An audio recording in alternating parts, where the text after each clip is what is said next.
I wanted to welcome you first. Will anybody else be joining?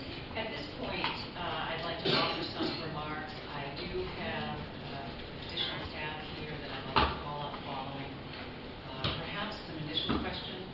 I do have Ken Albert here, the director of our Division of Licensing and Regulatory Services. So at an appropriate time, it would be helpful to have him join. Well, thank you. We wanted to welcome you, and we're all here because we're all very eager to solve the problems at Riverview to ensure the safety and well-being of staff and patients there. And we know that you're frustrated with the situation as we are as well. And I have to say that we are also frustrated because of the lack of information that we've received that we need in order to help us to work with you to solve this. And since March, I believe the administration has known that funding for Riverview could be in jeopardy, but the legislature was not informed until August. And then in August, we were assured by the administration that LD 1515 would correct the problem and that we would be kept in the loop in terms of what was happening at Riverview.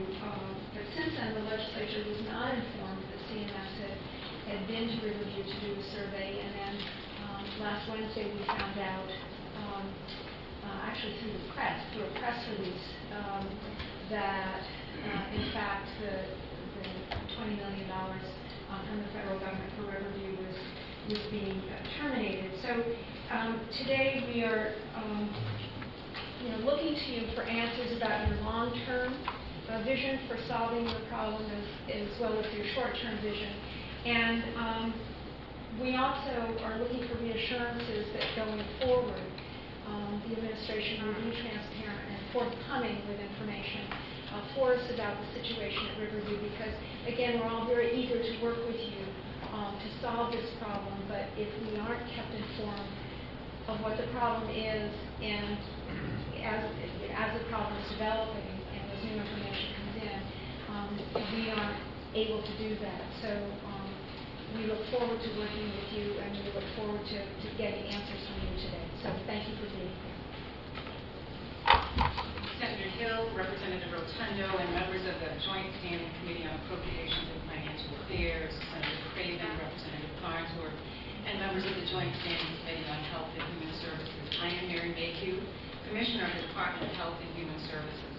I am here today to update you regarding Riverview Psychiatric Center and recent decisions affecting the facility and its certification with the federal Medicare program. In late August, I provided an update related to the 92-bed Riverview Psychiatric Center, the clients whom we serve, and the challenges that we face with the growing number of forensic clients. Today, I want to focus on recent decisions made by the Centers for Medicare and Medicaid Services and the actions we plan to take to ensure that the hospital is recertified. To briefly summarize, CMS had initially conducted 2 surveys at Riverview, one in March 2013 and another in May 2013. It determined that the hospital was not in compliance with the conditions of participation and issued a notice of pending termination from the Medicare program. Over the summer, as we described to you in August, the hospital worked diligently with the federal government to both understand and identify the concerns and to respond proactively to address those concerns. On August 30th, CMS accepted Riverview's plan of correction. A follow-up survey was necessary to evaluate the implementation of that corrective action plan. I believe we provided information in August about the importance of the follow-up survey to determine that a corrective action plan would be operationalized in the hospital. Initially, to improve safety and to comply with state, federal, and local laws, the hospital removed 20 beds from the federal program and created a geographically separate and distinct unit to serve some of the forensic patients who pose significant safety risks for staff and our other patients. The remaining patients are cared for in a different unit of the hospital and would, pending ongoing certification, be eligible for federal funding. In addition to addressing safety concerns, Riverview staff created a process improvement team to look at the hospital as a whole. The team made recommendations to address issues such as staffing, physical characteristics of the unit, client expectations regarding behavior, and took a proactive approach to preventing and dealing with violence. On September 17th, CMS made an unannounced visit to Riverview Psychiatric Center to survey the improvements that had been made. On October 2nd, despite the fact that Riverview had implemented all of the actions outlined in the federally approved corrective action plan, CMS upheld its decision to terminate Riverview from its Medicare program. We were both disappointed and stunned by this decision, and after reviewing the concerns that guided CMS action, it is clear that this ruling does not align with federal policies. The primary issue that CMS has concerns with is the sharing of staff between the two distinct units. Specifically, they referred to a concern about staff in the distinct part unit responding to an emergency code in the decertified unit. To date, we have not been able to tie this concern to any federal rules governing the conditions of participation. Other minor issues, including the need to develop a specific form and to effectively communicate when a piece of medical equipment moves from one area of the hospital to another, were easily addressed and have since been corrected. Since receiving the notification on October 2nd, we have embarked on a variety of actions, beginning with an administrative appeal to overturn the termination decision. We are working collaboratively with the Office of the Attorney General to construct the appeal. In addition, we will be reapplying for participation in the Medicare program. In this reapplication process, we will address the shared staffing concern that CMS has noted, and we are considering several ways to accomplish this goal. We recognize that the creation of two separate and distinct units was a way to immediately address safety concerns and secure certification for the remaining part of the hospital. As we move forward, however, we must look at Riverview Psychiatric Center as a whole. In the long term, we must address safety issues in both policy and skills development of our staff. The hiring of 4 specifically trained staff to address acute conditions, which we described to you in August, is one of the positive steps already underway. We are working to submit our reapplication to CMS as quickly as possible. In closing, I would like to thank the staff at Riverview Psychiatric Center for all of their work, day in and day out, and for their collaborative approach over the last many months to address these federal concerns. The leadership and staff at Riverview are dedicated to effectively providing high-quality psychiatric services. The hospital is equally committed to a process of continuous quality improvement. It is unfortunate that we must continue to spend additional financial and staff resources to appeal the decision and reapply for certification. I remain confident, however, that Riverview Psychiatric Center will be recertified by CMS and will receive necessary funding for critical psychiatric services for the people of the state of Maine. I am happy to answer and respond to any questions that you may have at this time. Thank you.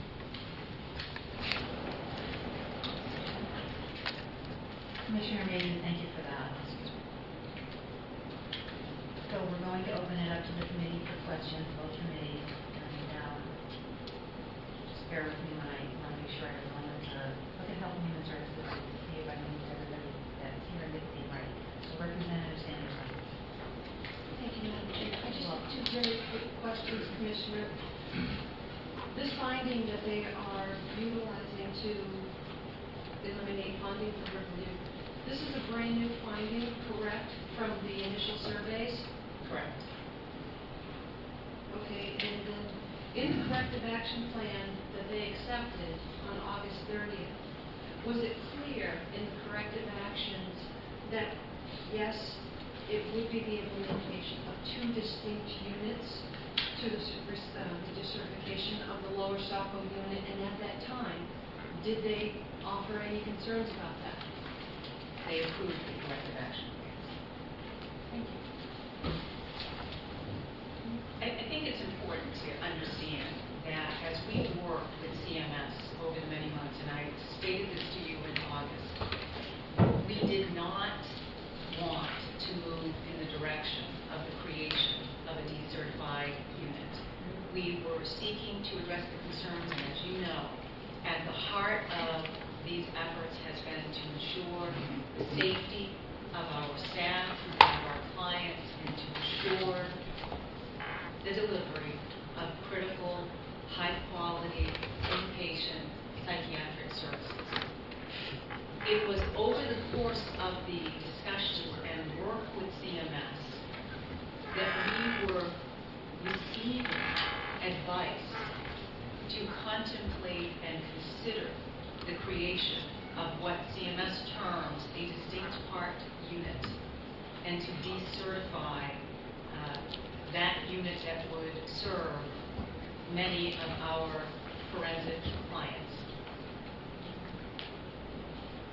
The decision that was issued following this recent unannounced survey, the October 2nd decision, I think it's important to underscore that as they reflected on the creation of now this distinct part unit,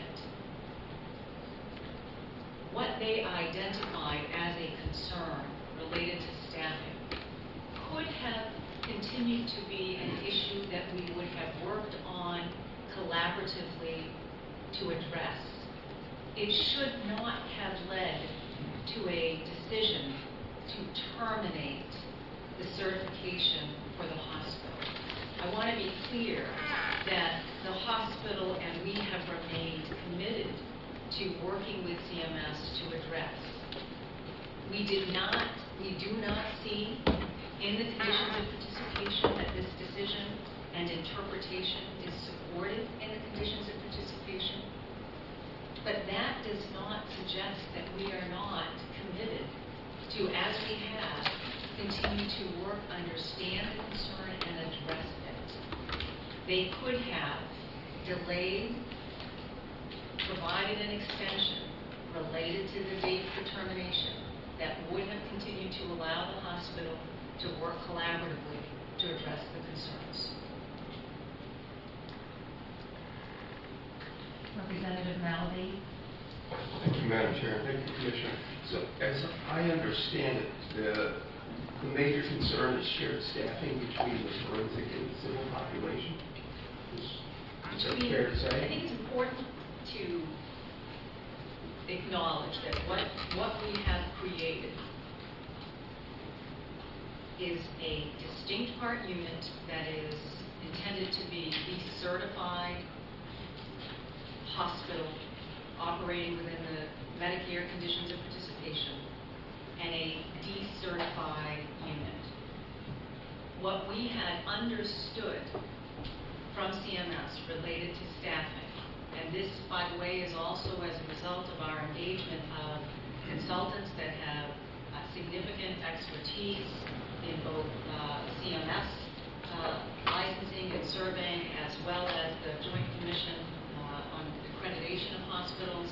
And what we understood, rightfully so, was a concern about the cost allocation of staff, such that if a staff were working in the decertified unit, you can imagine, and we would agree, that the federal government would want to assure that the federal government is not being billed for time when staff may be in the decertified unit. Additionally, it is important that we are ensuring appropriate staffing levels in both, from our perspective, obviously, in both the distinct part and the decertified part.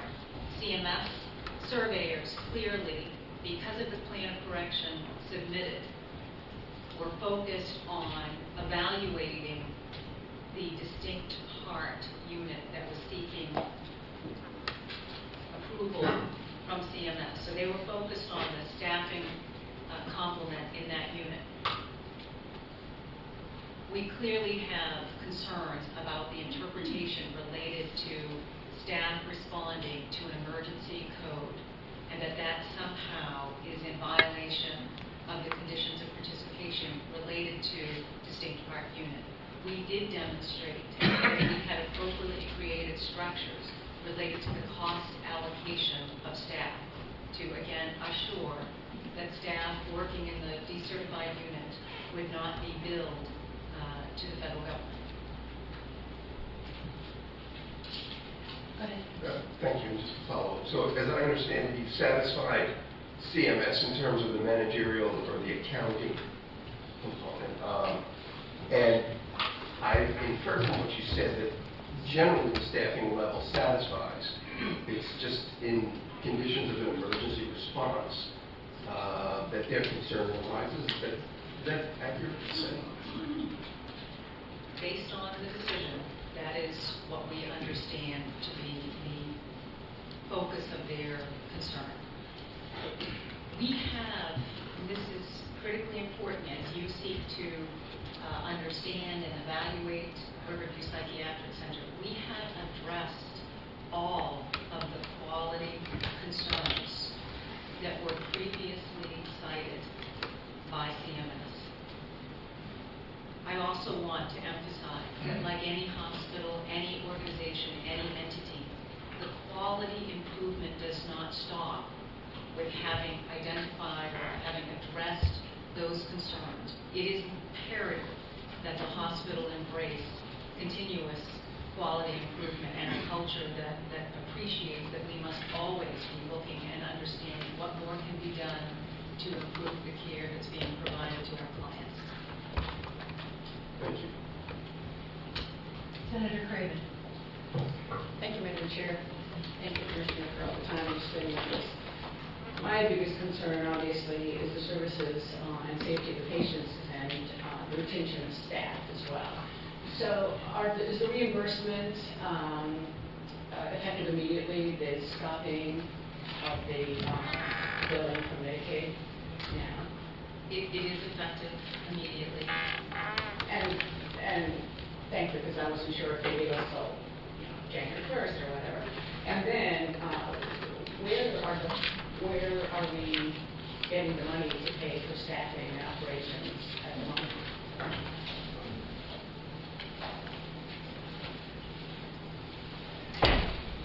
It's always difficult to talk in terms of what may also be a legal case. So I am going to be cautious here in how I respond to these concerns. We are evaluating legally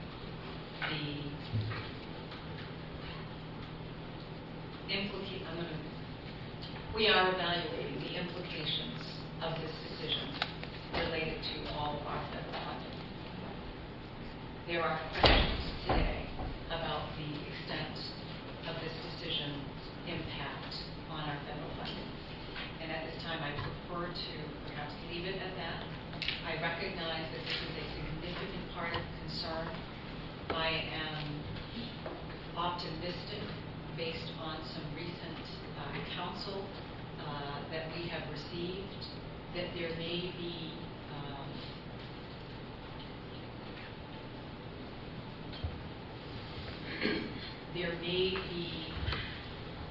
greater opportunity for the state related to our finances that we previously did not appreciate until